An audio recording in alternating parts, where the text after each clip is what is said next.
What is up, YouTubers? My name is Thomas Lau, and today I will be talking about the 2017 psychological horror film Split, written and directed by M.Night Shyamalan. Now, this movie, I will not be giving any spoilers for any important parts. I'll just talk about the general gist of the film, because this movie is an experience you have to see. This is one of Shyamalan's greatest masterpieces since The Sixth Sense. And I've seen films of his such as The Happening and The Last Airbender, and I am not too happy about those movies. I gave them a chance, but they were trash, and I think the problem with Shyamalan, I'm not sure, but my speculation is that he's just not giving himself enough time to write his material and patch it over, look it over. When I think of filmmakers who write and direct their own films, such as Quentin Tarantino, they do not release film accumulatively like every single year. They take time, like 3 to 5 years, to develop a film, and then it still needs patching. When I saw a video of him making Kill Bill, right there on the floor was Inglourious Basterds, already like in draft mode, right there, and it came out I think in 2007. And that just shows how much polish he put in the film, because that movie was a masterpiece as well. It's one of Tarantino's best films ever. One thing I'd like to address before I get into the actual film are the trailers, and I was really annoyed by these trailers. I thought they would be really fun. Trailers are small. You can edit them in any way you want, or at least however the company wants, and make it fun. But these trailers are not. They are all the same transition, same sound effects, same trope on just the way they present their clips. I'll show you how. So this is what every action and horror trailer was being shown like in the theater before the movie Split started.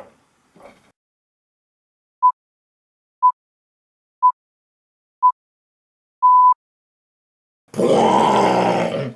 Gotta get out of here, we gotta get out of here. Boom! Welcome to the family. Boom! Jump out of the airplane! Boom! Boom! What do you do? What is going on here? Boom!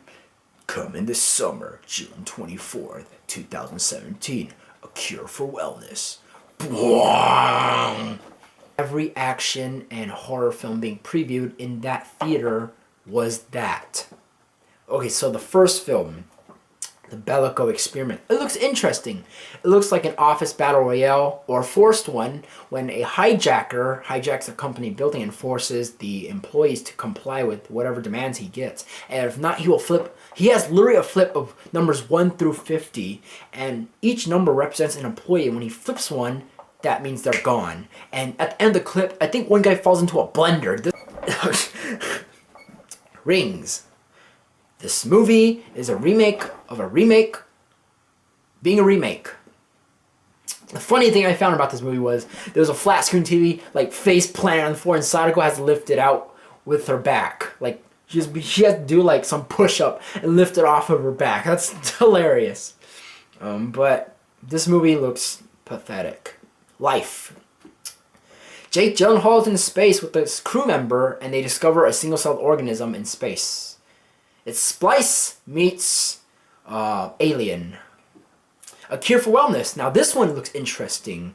So Dane DeHaan's character gets in a car crash, and we don't know if he's going to the hospital or not, but he ends up in a mental hospital where these guys are doing really fucked up experiments. They're like drenching people in water and putting making eels swim around them while having this like tube on their face, and then Dane DeHaan gets trapped in his tube of like water with like these other bodies, and he's freaking out, and this movie looks disturbing.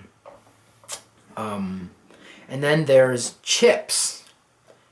Chips is basically cops and dicks with the FBI involved. And it's a comedy.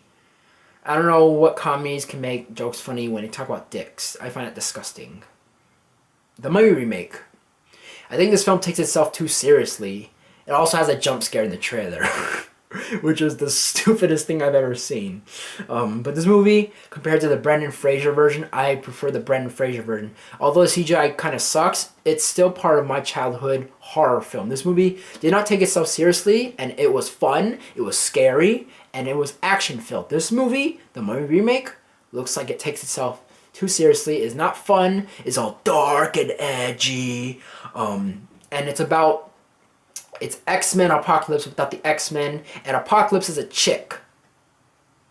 Yeah, and then there's Get Out, which is also an interesting movie. So, the guy from Black Mirror, the black guy from episode 2, stars in this film, and he's got a white girlfriend. I say white because this movie is about her introducing him to her family, and her family is kind of skeptical towards black people. And that's what makes this film scary, is that you don't know what's going to happen to this guy, if this family is racist or not. And like, there are ghosts in this film, and there's like some creepy Uncle Tom, I think. And I'm gonna guess that this film is about white people hunting black people like fox hunting.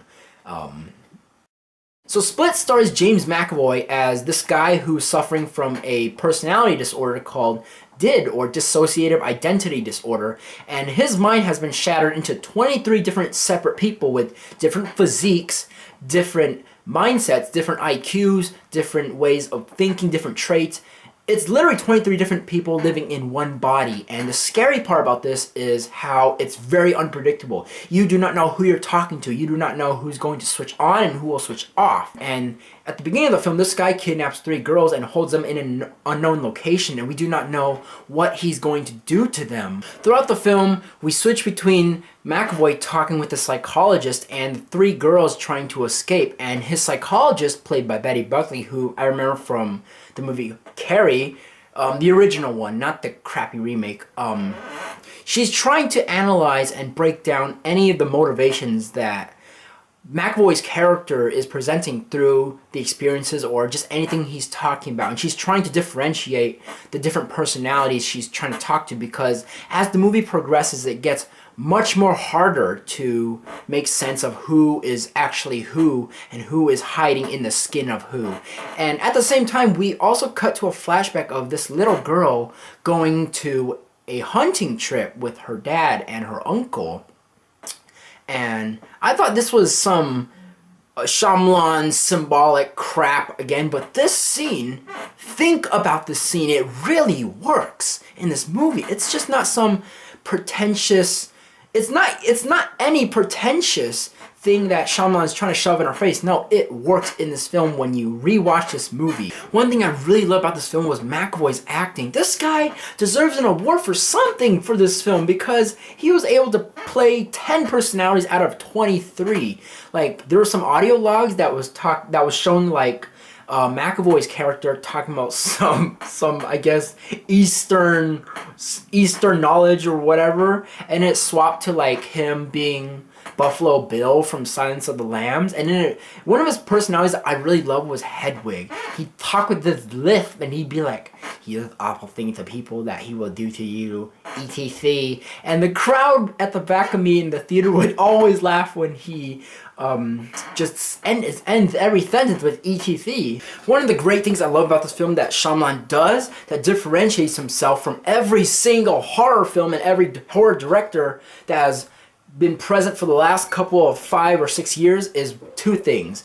One is no jump scares. This movie is built completely on tension and suspense. It does not yell at you every 2 seconds. It doesn't startle you. It doesn't tap you on the shoulder to get a scare. No, it waits patiently. It uses music to emphasize atmosphere. It uses the location to emphasize claustrophobia. When the characters are trying to escape, anywhere they choose has to be a right choice, or else they are doomed. And that's what makes this movie really scary and tension-filled. Another thing that I am glad he did not put in this film is the amount of excessive gore. Shock value, fine, that can be great for getting a sense of dread in some films, but overall it is not horror. It is disgusting. It makes me want to throw up in the theater. It doesn't make me like feel paranoid. It makes me want to go to the restroom and just throw up in the sink for 2 hours. It's disgusting. It is not scary. One of the things I don't like about this film, though, that is a little bit of a nitpick, but it's the amount of symbolism that Shyamalan tried shoving at us